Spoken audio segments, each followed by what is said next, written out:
Ya. Pak Teddy. Pak Oke, Prabowo, sendiri. Itu. Pak Prabowo bilang katanya harus dijamin keamanan Israel. Udah perjanjian Oslo udah dilanggar, terus di ayatnya mereka kan terus terang bunuhlah orang kafir. Ya mana bisa dipercaya kalau two state solution ada. Pak Prabowo tuh omong doang. Belajar Al-Quran lah Pak Presiden.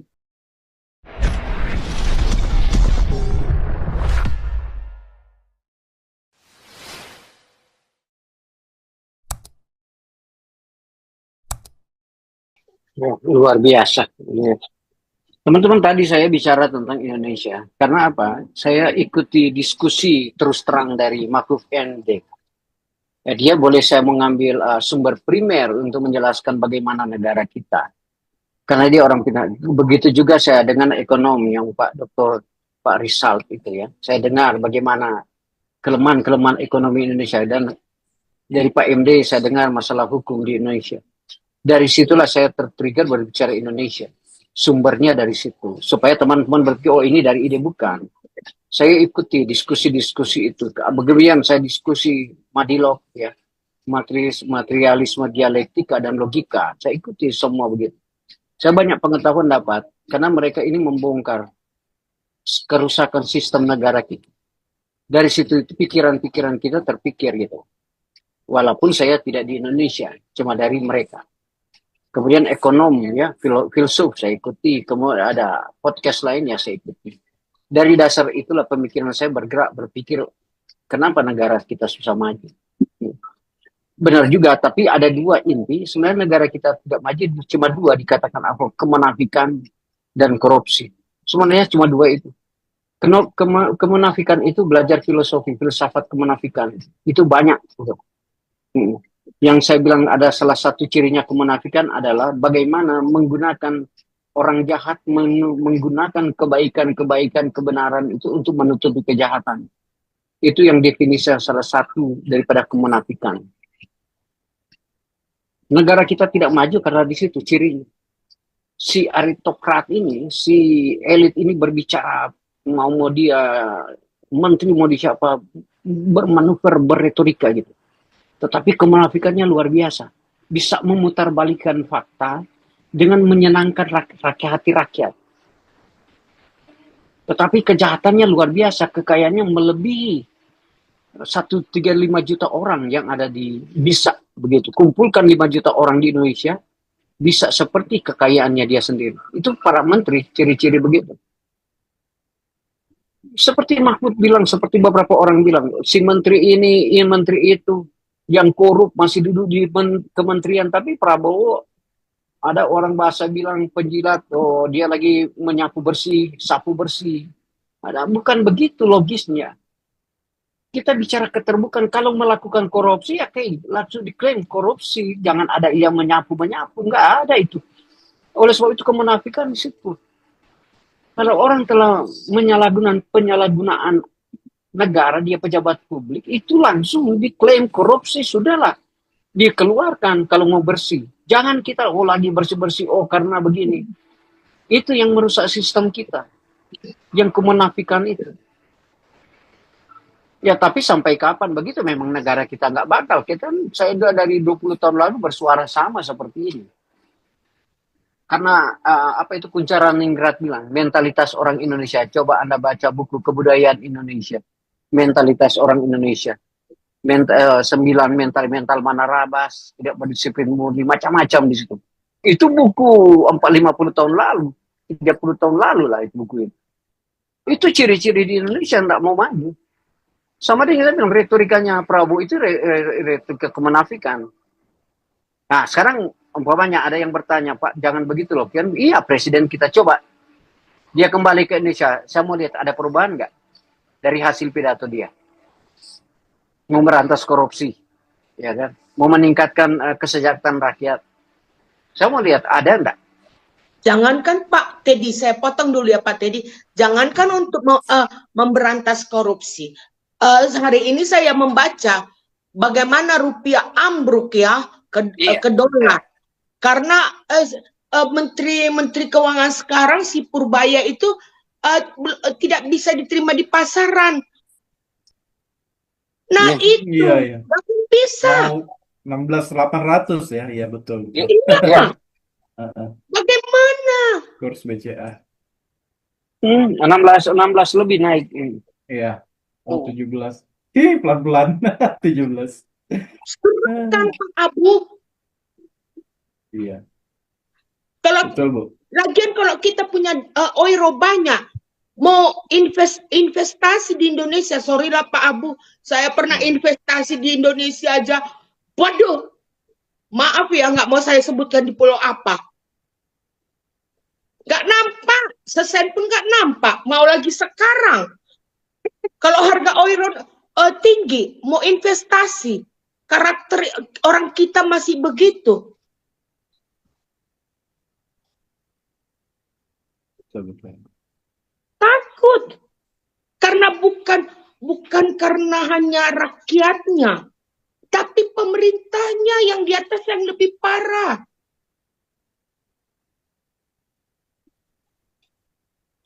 Itu masalahnya. Kenapa India lebih maju dari Indonesia? Waktu saya SD, ya sampai SMP, saya itu tahun 70-an ya Pak Abu, itu selalu kita pelajari India adalah negara yang termiskin di dunia. Sekarang kalau kita buka Indonesia bagaimana? Bukan saya mau mengejek Indonesia, tidak. Bukan saya mau menjelekkan Indonesia, tidak.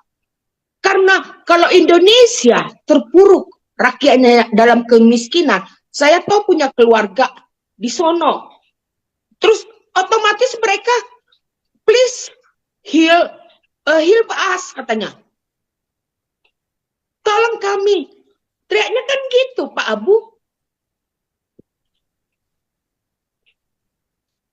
Nah kalau pemerintah sendiri tidak melihat ini, apalagi ke orang muda, tenaga kerja, pengangguran bagi orang muda, perkawinan muda, ya. Lalu spesial bagi ini ya, perlindungan wanita. Saya di Eropa ini, ya, dilindungi pemerintah. Bahkan kalau saya jadi janda, saya dilindungi pemerintah sampai saya mati. Bagaimana wanita di Indonesia? Apakah ada dilindungi pemerintah kita? Pret.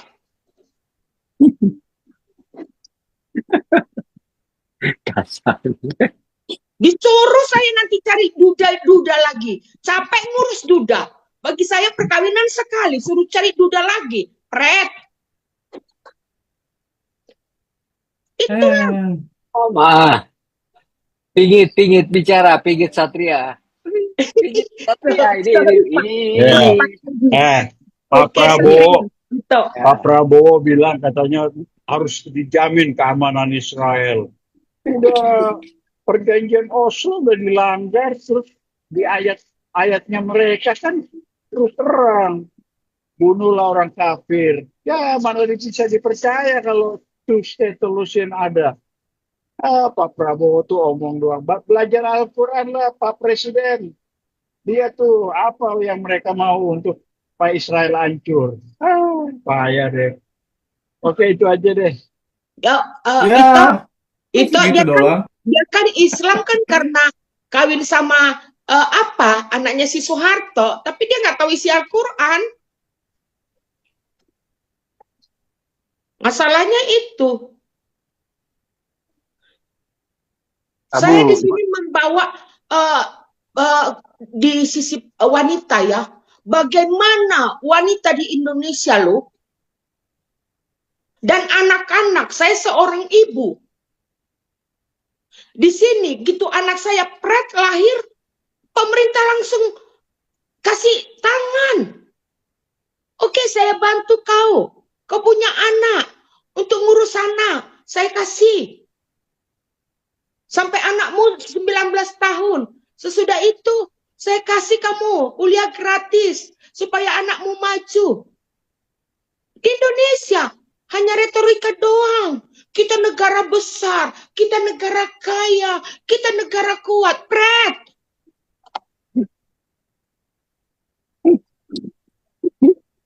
Kacau, kacau.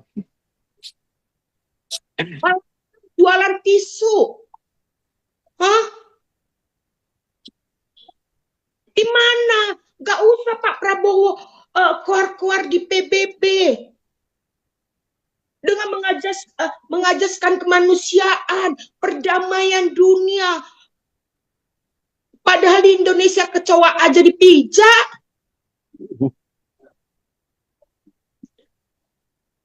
Salahnya itu. Jadi kita ini nggak usah kita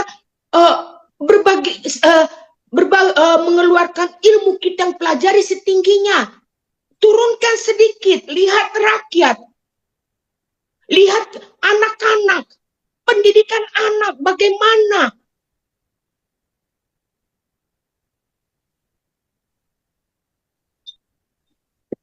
Indonesia tertinggi aborsi wanita dan tertinggi menelantarkan anak adalah Indonesia. Bahkan penjualan anak kemarin dipaparkan. Coba bayangkan.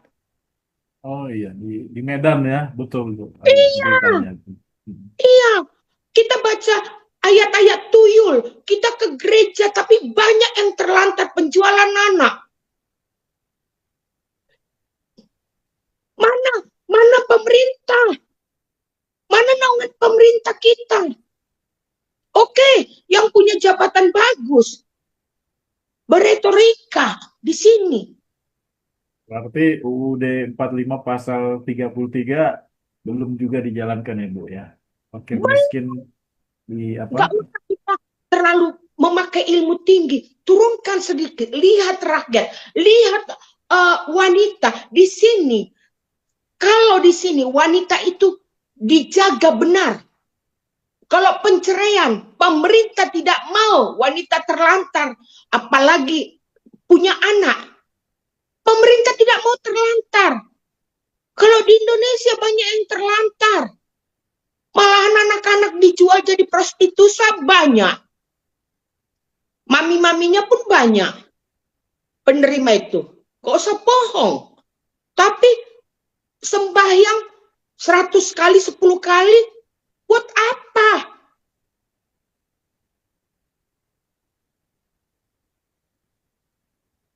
Nah itu. Mengenai makanan lagi. Pernah saya katakan. Makanan gratis itu. Kalau makanan gratis itu ngapain diborong kepada satu perusahaan atau instansi? Kalau di sini saya sudah dari anak saya SD sampai gimnasium selesai, saya ikut organisasi sekolah namanya Elternverein. Di situ kita mendapat dana dari pemerintah mengelola makanan sehat. Kenapa tidak diberikan langsung ke sekolah itu? Ada ruang prakteknya, mereka bisa bersihkan sesuai standar sekolah itu.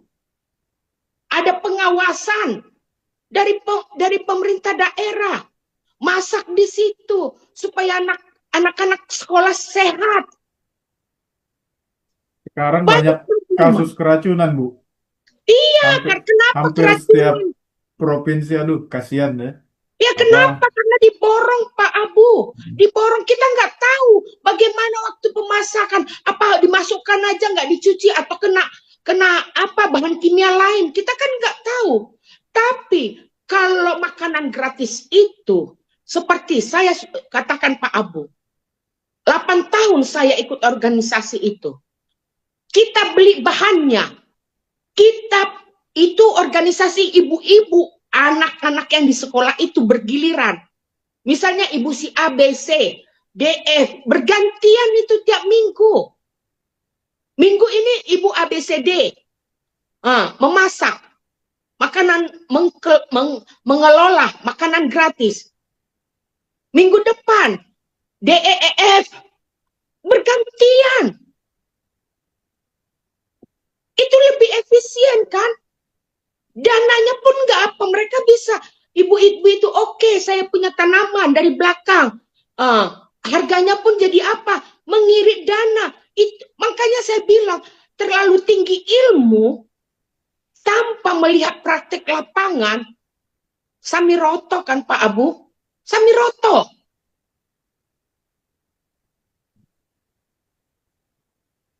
Karena saya sudah lakukan itu. Pemerintah kasih bantuan dana makanan gratis. Kita organisasi ibu dengan sekolah.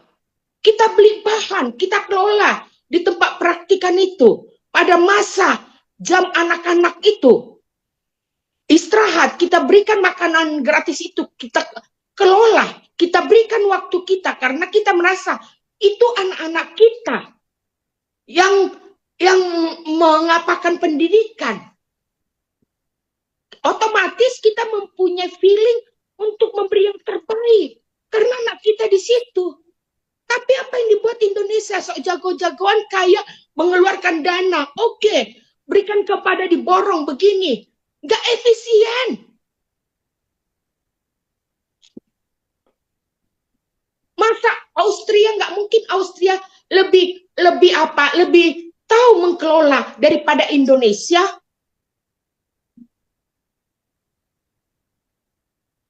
Nah itu aja saya membawakan dari sini, dari segi wanita dengan anak-anak, karena saya mengurus anak-anak, ya. Di sini bagaimana, bahkan di rumah saya sendiri itu tiap malam minggu grup orang muda yang satu sekolah, satu kuliah dengan anak saya selalu meeting di situ. Bahkan anak saya sekarang sudah menjadi di MAN, para pekerjanya dibawa ke rumah saya. Memang capek, saya harus masak kue, saya harus sediakan tempat. Tapi itu saya diajarkan pemerintah. Bagaimana care kepada anak-anak, orang muda. Tapi kita enggak, yang ada wirid, arisan, ya, per hari Kamis. Buat apa?